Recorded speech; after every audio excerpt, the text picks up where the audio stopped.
Well, welcome to this episode of Athletic Training Chat. We are on with Dan Fronczak, who is the founder of Healthy Roster. Uh, I've been connecting with Healthy Roster for quite a while over the last couple of months. They are fantastic to work with, even though I haven't actually really gotten into their health record, but will this summer as we're doing some summer league coverage. But ran into Dan at Glada just about a month ago, give or take a couple days. Connected, asked him to be on just to kind of give the backstory of how it started and why athletic training and that focus. And so we'll cover all of that. But first, wanted to turn over to you just to give a little bit of background on who you are, kind of how you got to where you are now, and then we'll jump into it. That sounds awesome, Joel. Thanks for having me first and foremost. Awesome to see you again. We had a great show in Glada, and I was glad we got to meet up there. So it hasn't gotten any warmer since we last met, but No, that is we'll true, have to we'll have to work on that. especially the way this winter's gone. Who I knows? know, I know. Well, yeah, let me give you a little bit of background. So I'll start with myself first. I was in broadcast journalism for about 17 years. I was a sports anchor on television. So I made the natural transition over to software, which made a lot of sense for people. Yep. But the truth be told is that I have two other co-founders, and we started it together. And one of my co-founders was one of my buddies in high school. And I'm sitting at a basketball game, Ohio State. I'm in Columbus, Ohio, and I'm covering the game for CBS, and I see my buddy down there at one of the seats, and we connected afterwards. We said, let's talk, and we started talking. And so shortly thereafter, I got out of broadcast and I started working with him. For those who don't know, much like the athletic training profession, broadcast journalism, that sports happens on nights, it happens on weekends, it happens on holidays, not very conducive for a family. So as my kids were getting older, I wanted to try and make a transition. So my buddy and I got into this thing where we were tracking stats for coaches, and we basically created an app that allows them to, track their stats digitally, electronically. And that took off, and we were working for a gentleman at that time, but we ended up building that company up and selling it off for him. So we were free to do whatever we wanted then, and wanted to come up with something cool. The two things that came to mind were, all right, our kids are very important to us, and so are sports. We love sports. So how do we combine those two? As it would be, our kids were starting to get a little bit older. They were starting to get into sports, middle school, high school. And we said, okay, what do we do here that really is meaningful? And I had a good friend who was an athletic trainer, and we started talking, and we started to figure out, okay, if I can help him take care of my son, then that's a bonus, right? Because he gets Sure. advanced technology as a byproduct of that. And so that's kind of where it started, was just the idea of how do we help our kids selfishly, and then how do we help athletic trainers? And then our focus shifted, Joel, to how do we make their lives easier, and how do we help validate the roles that they play regardless of setting that they're in. And so that really was the genesis of Healthy Roster, was how do we kind of really build technology that was meaningful and not just kind of be better than what was out there. It's like, what was missing, most Sure. importantly, filling those gaps. And that was the genesis of it. And that's how it got started. And here we are about 9 years later with where we are. We're now in every single state in the country. We work with about 500 outreach teams in the secondary school setting through hospitals, orthopedic groups, physical therapy, about 275 colleges nationwide, Wow. professional organizations like the PGA Tour and WWE, and we work in the with NGVs and in the industrial setting, where we have about 25 Fortune 500 companies that we're working with now too. So don't tell you that to brag, Joel, just to let you know that we've been listening and trying to build accordingly as much as we can to help, again, validate the roles that the athletic trainers play, and really make their lives easier. Uh, the story is fascinating because again, you were solving a problem that your own personal that would impact you, and I've heard from Yeah. numerous other podcasts that's almost always a great place to start. Like, is this going to scratch an itch for me to then really go into it? So that's cool that that was all part of that background story. Without you being specifically, like an athletic trainer by profession, obviously partnered up along the way, but to get that idea, that's pretty awesome. Thanks, man. I really think that we kind of took a different look at it than what had been done before. Now we incorporate athletic trainers. I have athletic trainers on our staff as part of our customer success team. And they help us evolve the product, obviously. But initially, I thought it was important to just have a different lens on Sure. than what was the profession, the industry was accustomed to having, just to take a really solid business approach to it, building a solid foundation and then kind of growing the business from there. My two co-founders, by the way, we kind of split things up between the three of us. I was kind of the sales business development side. My co-founder, Nathan, he deals with the fundraising side of things. We took funding initially, and he does operations now. And then my third co-founder is the CTO, who created a team to build the technology around it. So we just kind of sparsed out our capabilities and let each other concentrate on what was important on each one of our sectors, and then built the company accordingly. You mentioned in kind of your description as you're going through it, the different lens that you're kind of looking through, and then also, kind of finding solutions to problems that were there, or the missing pieces that you guys had identified, as much as you're willing to and can, just Sure. without giving away too much secret sauce, I suppose. What were those things like? What gaps were you filling, and what you guys found, and then also, in feedback as you got along the way?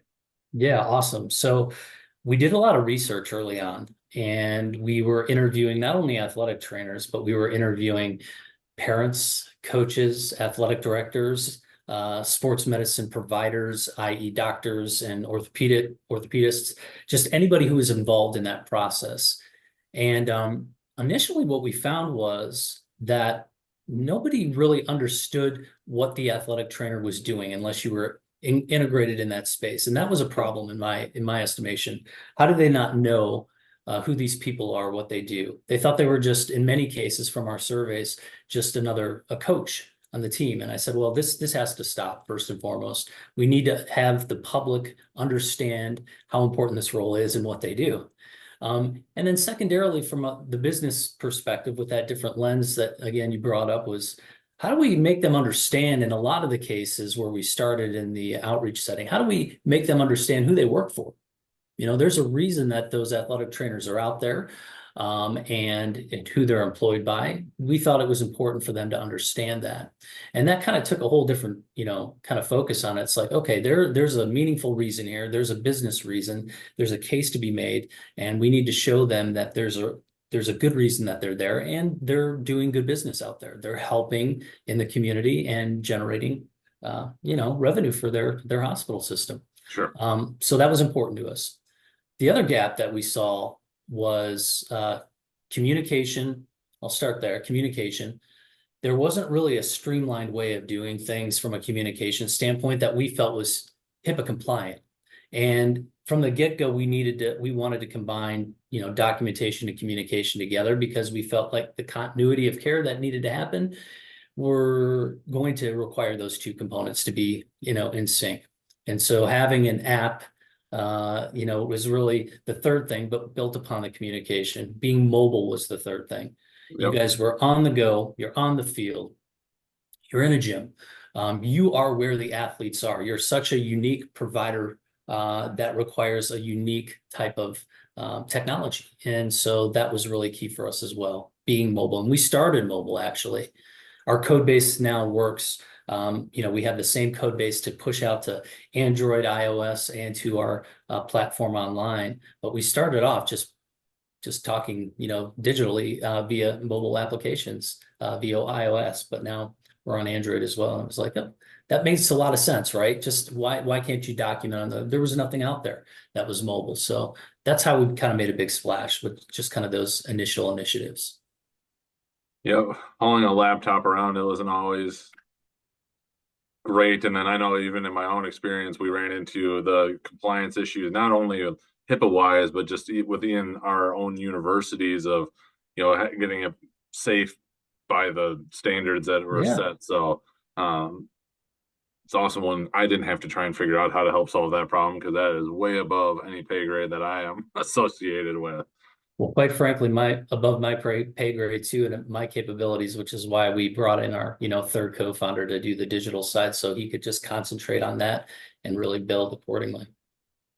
Absolutely. You touched on a few things there, but other things that make Healthy Roster unique as compared, and if you could even more on like the communication, if you wouldn't mind Sure. diving into that, what's the difference? Because I've used ones in the past where you could create a coach's report and you could email it out through there. Again, HIPAA compliant. Sure. There was a lot of conversation around that. Excel sheets via email, probably not above above the right ways there, but also having never worked in the secondary setting on any potential communications with obviously parents of Yeah. athletes as well, if you wouldn't mind elaborating. Sure. I think the overarching theme to the uniqueness of our system is the ability to save the athletic trainer time in so many different ways. So to kind of take one more step back, the thing that we saw initially from our surveys, Joel, were athletic trainers were working way too many hours before, school started, after games ended, just they were kind of both ends of the day. They were adding hours, and we wanted to try and cut down on that time. So everything that we do inside our system is to consolidate and make your time. I'm probably one of the only tech executives who says, don't spend time on my app. Don't spend time on my software. Yeah, right. I want you to get in and out as fast as you possibly can by design. So the uniqueness is with communication. Let's start there to your point. So having the ability to use voice to text on your phone and voice automate your messages inside your notes, huge time saver, obviously. For sure. Being able to just swipe to the left, it's almost like a dating app if you've never seen it. There's opportunities for you to swipe and then duplicate treatments, duplicate notes, just go in and edit or just jot down a note when you're on the field.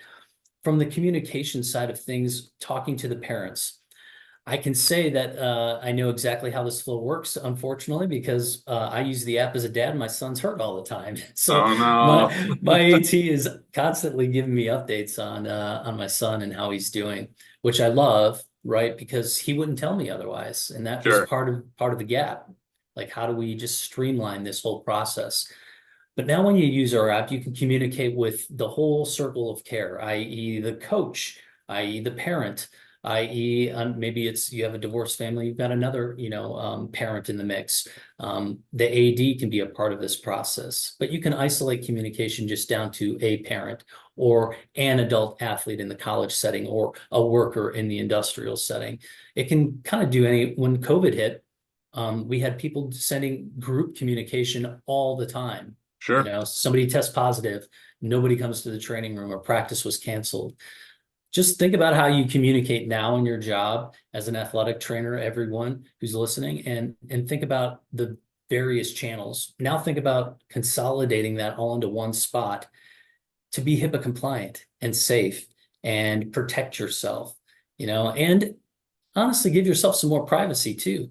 You don't have to give out your cell phone number anymore if you don't want to. If you use Healthy Roster and you invite in these people, you now have a direct communication through them that it's going to be safe. You know that even if they do share PHI, you're going to be okay. Everything is timestamped for your protection. And we do have video too. So we do have live HIPAA compliant telemedicine that's built inside the app. We actually started with that first as a Sure. unique way of doing things.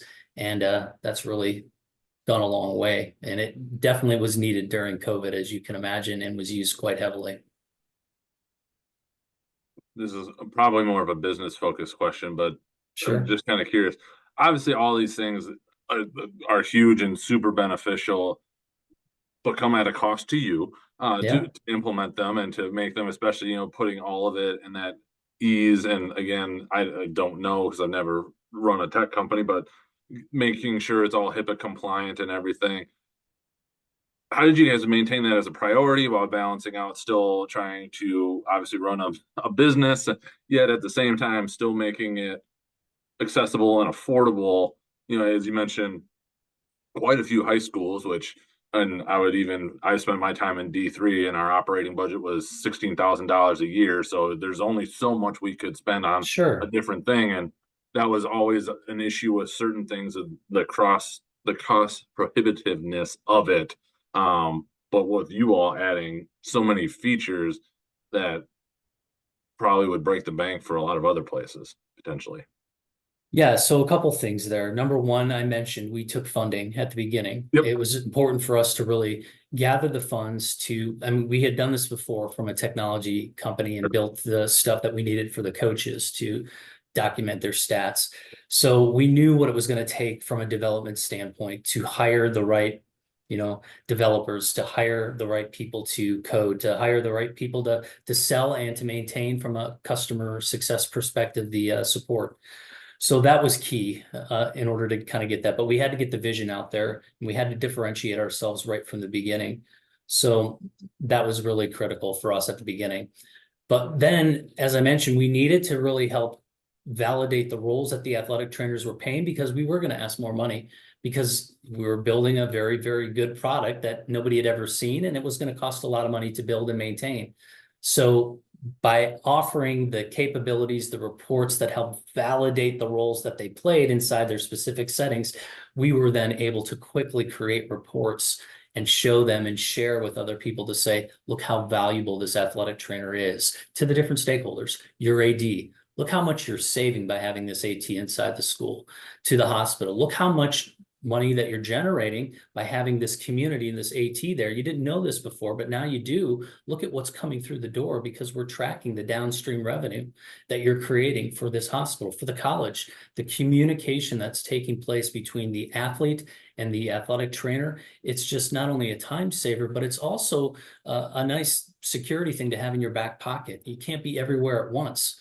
But to have that constant communication, the ability to document, it just made everything faster. It made everybody feel better, that they knew that they had a resource in their back pocket. So it really served the purpose of multiple contingents and throughout the whole process. So cost for the AT validated. And obviously people are paying at every different setting, Sure.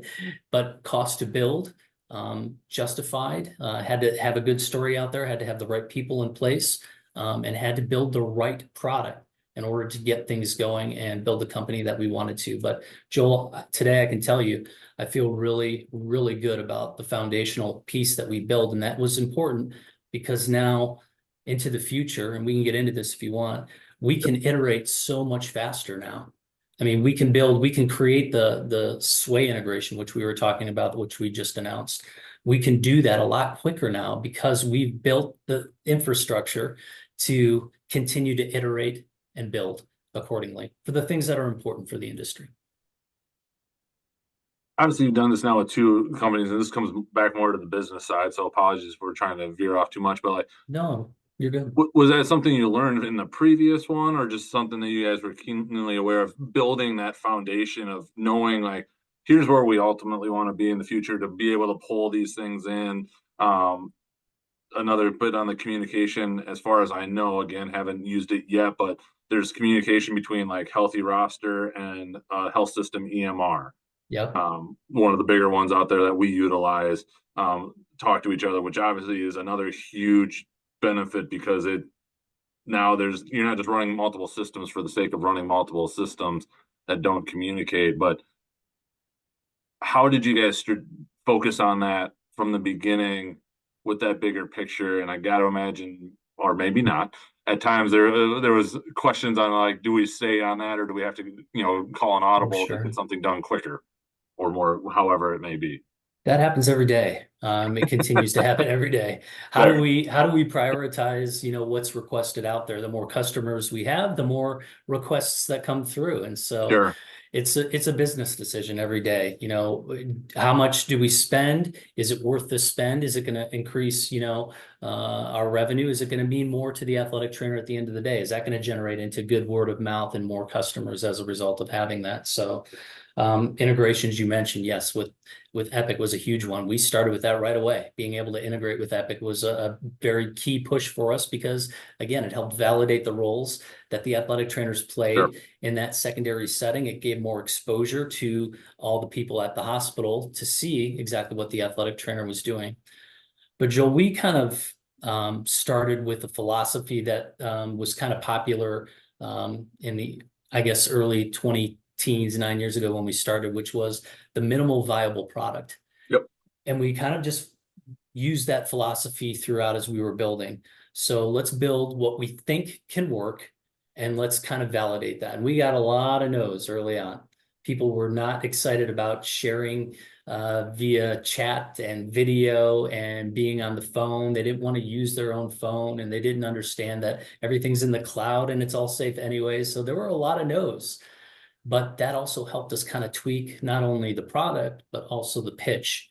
And so from a business perspective, as we kind of moved along, it's always been, okay, let's build that minimal viable product. Let's get buy-in. Let's extend from there. Let's get more buy-in. Let's extend from there. Let's get more buy-in. Let's get more customers. And then it just kind of matriculated from there. But we're always conscious of, what our costs are and what's the return on investment for the type of technology that we're building as it kind of goes along. And we've maintained that throughout, and that's been successful for the three of us. Awesome. It's just fun to hear the business side of it, especially with something, athletic training, not a small profession, but not the biggest either. And just to Right. like hear everything that goes into it and how, that it's always been at the focus of obviously the end user, which is always supposed to be the point of business, but not Right. always what happens. It's very cool to hear that story. Yeah, we're 100% committed to the athletic training profession. We're going to grow with it, and we're going to continue to help validate the roles that they play. I hope that we can continue to elevate the salaries that are associated with athletic Sure. trainers. I hope that we can continue to create uniqueness within the athletic training space.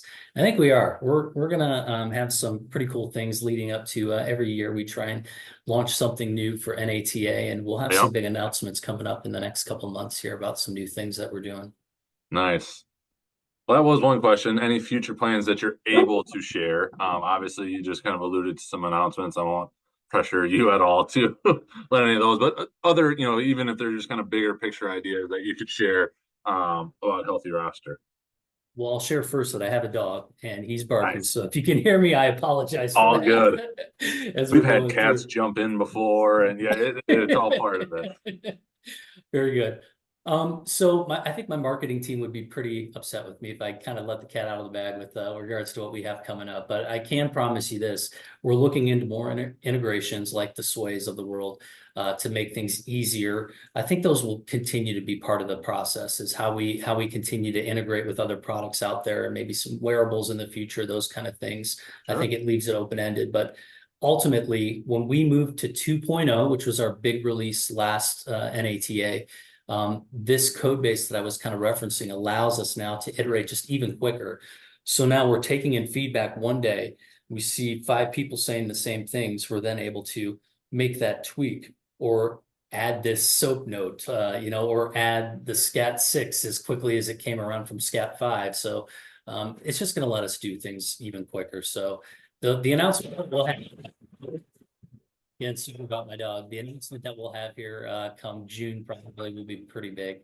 And we'll let you know when it happens. We'll let you be one of the first to know. Sounds good. Anything else around Healthy Roster that we didn't cover that you would like to?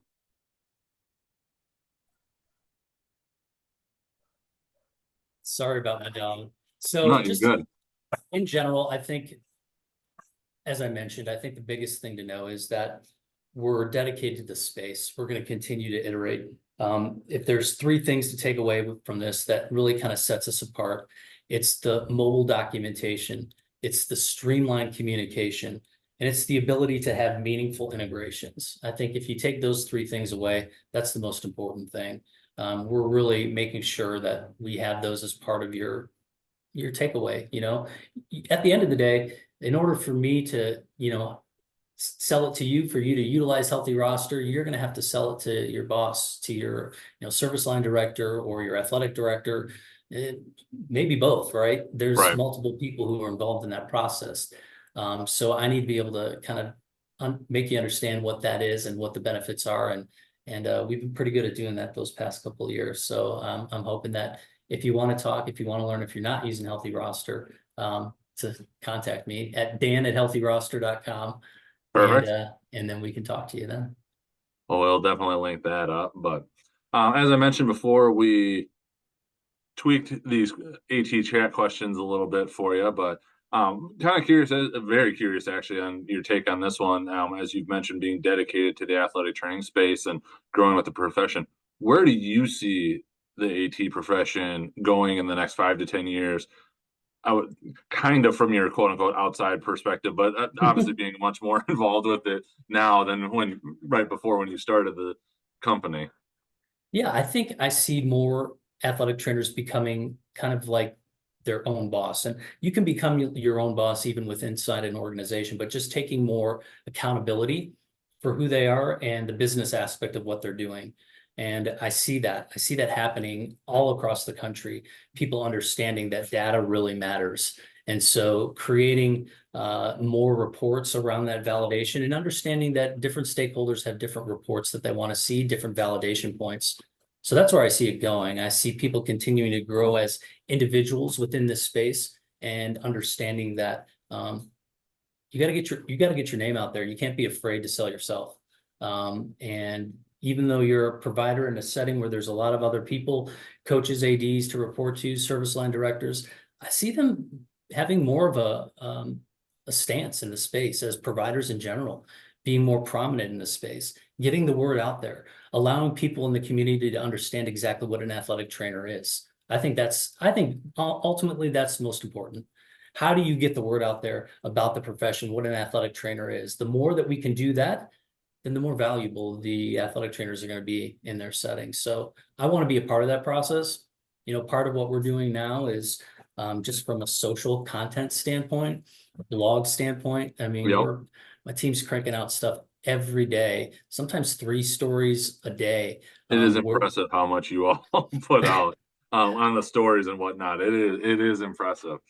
I appreciate it. We've got some really, really smart, talented people on our marketing team that are scouring the entire country, North America for that matter. We're in Canada as well, and really trying to find the stories that will resonate with not only our customer base, but just athletics in general, and the injury prevention in the industrial space as well. So I think our blog is probably has more content than any other site on the planet when it comes to athletic training.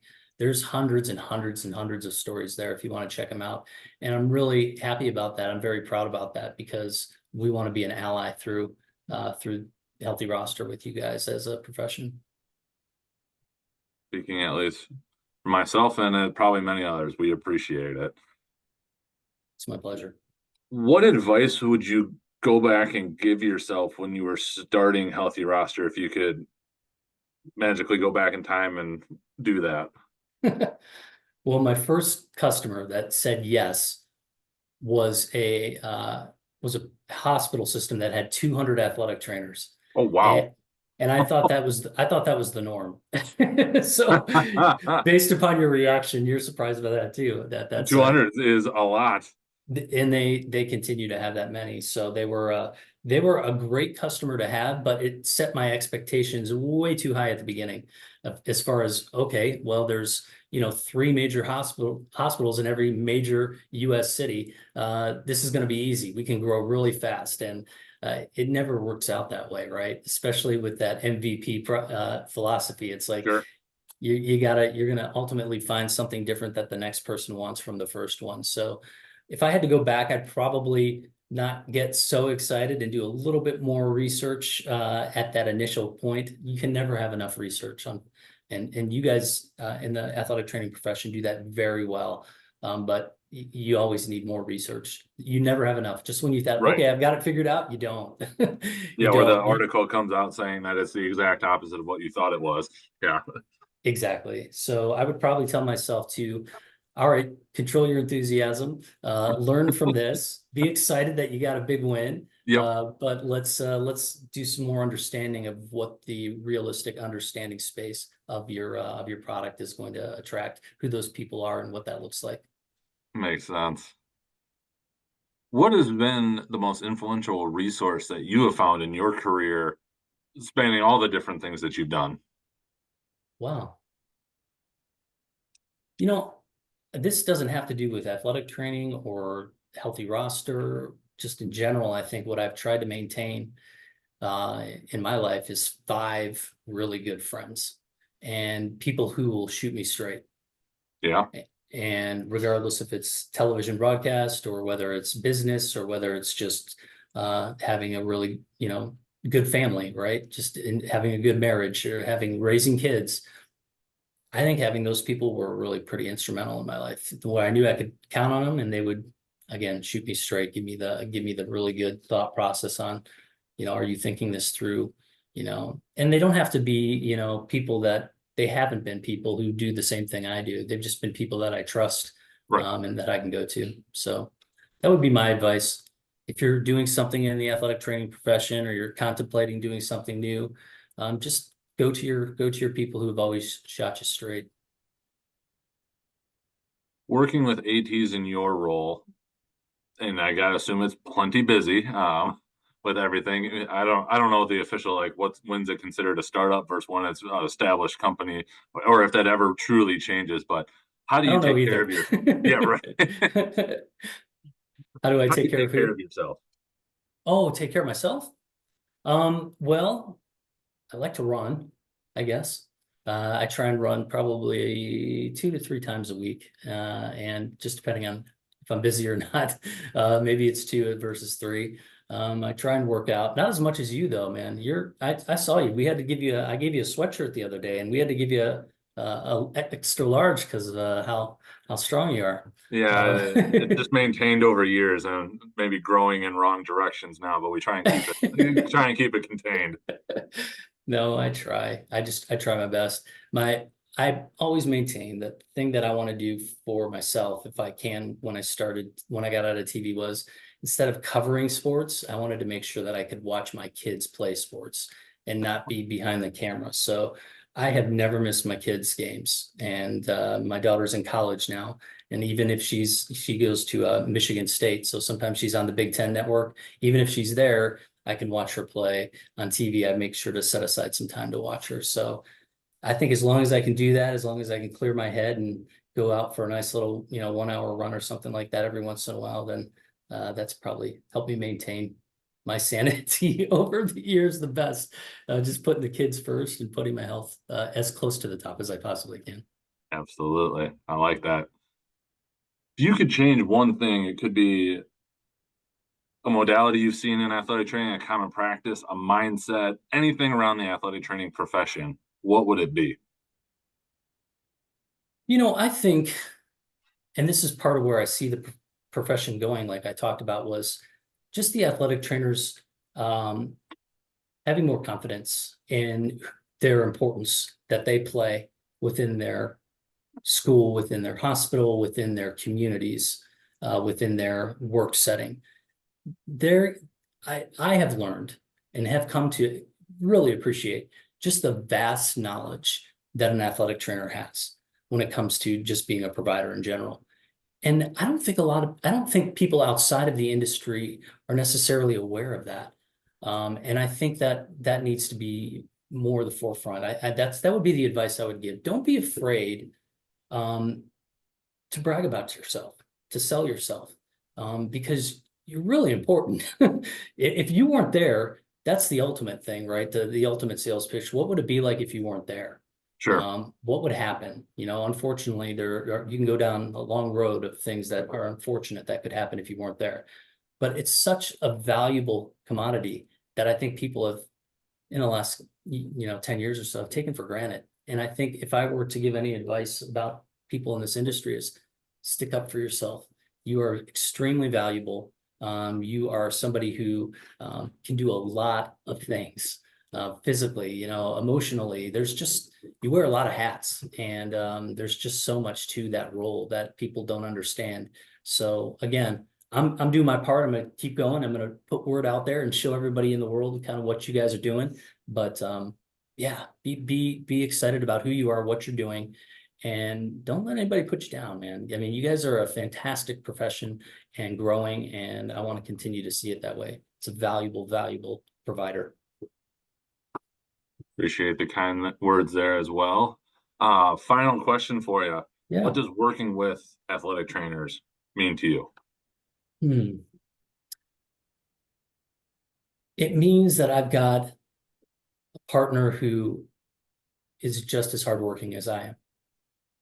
So I feel like whether it be the athletic trainers who work for me and for our company at Healthy Roster, whether it be the customers that I interact with, they are hardworking individuals and they always want what's best for their patient.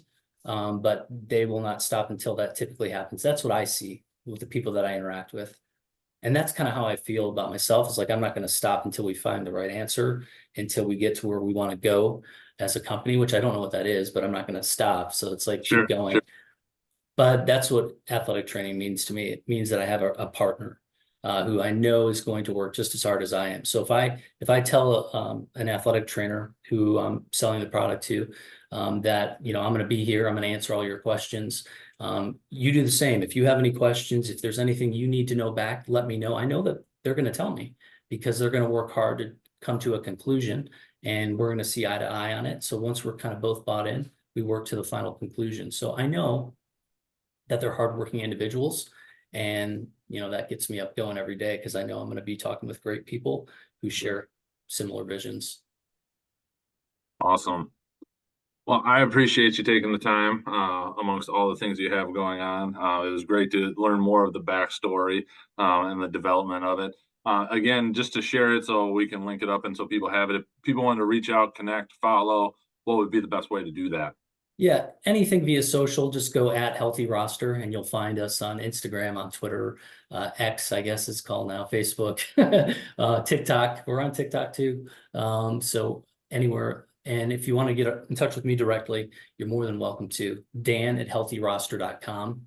Dan@healthyroster.com. I tried to make the email easy. So I like it.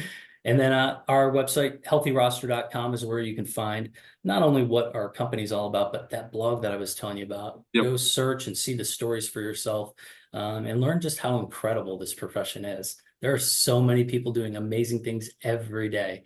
And I'm trying to bring it to you so that you can see it and share in the excitement. That's all very much appreciated. Like I've said multiple times through this, but thank you again for taking the time and we'll look forward to running into you in the future. Joel, thanks for the time. Good to see you and look forward to running into you again sometime. Sounds good.